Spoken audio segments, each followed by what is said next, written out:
শুক্রবার জুমার পর ধানমন্ডি ঈদগাহ ময়দানে তৃতীয় ও শেষ জানাজা অনুষ্ঠিত হয় ঢাকা বিশ্ববিদ্যালয়ের সাবেক উপাচার্য অধ্যাপক আ.ম.স. আরেফিন সিদ্দিকের। এতে অংশ নেন তার সহকর্মী, শিক্ষার্থী ও শুভাকাঙ্ক্ষীরা।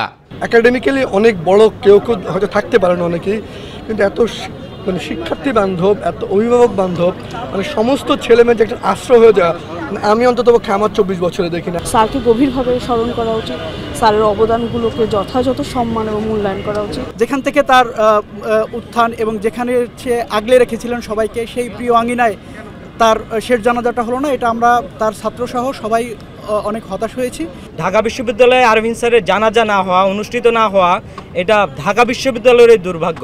সাংবাদিকতা গণযোগাযোগের শিক্ষাঙ্গনে একজন বড় মাপের স্কলার, শিক্ষাবিদকে আমরা হারালাম।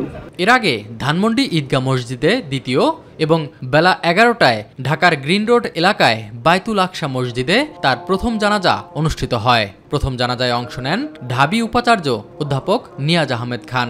পরিবারের সাথে আমাদের নিয়মিত যোগাযোগ আছে। সার্বিক পরিস্থিতি বিবেচনা করে পরিবারের সিদ্ধান্তক্রমে তাকে এই দুটো জানাজা পরিবার সিদ্ধান্ত নিয়েছেন এবং সে অনুযায়ী তার কবরের যে স্থান সেটিও পরিবারের সিদ্ধান্ত হয়েছে আমাদের সাথে আলাপের মাধ্যমে।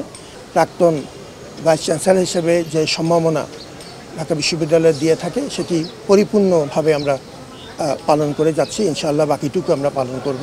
2009 সালে ঢাকা বিশ্ববিদ্যালয়ের উপাচার্য হিসেবে নিয়োগ পান অধ্যাপক আরেফিন সিদ্দিক। 2017 সাল পর্যন্ত পরপর দুবার উপাচার্যের দায়িত্ব পালন করেন তিনি। পরে 2020 সালে সাংবাদিকতা বিভাগ থেকে অবসর নেন। এবার জীবন থেকেই ছুটি নিলেন অধ্যাপক আরেফিন সিদ্দিক।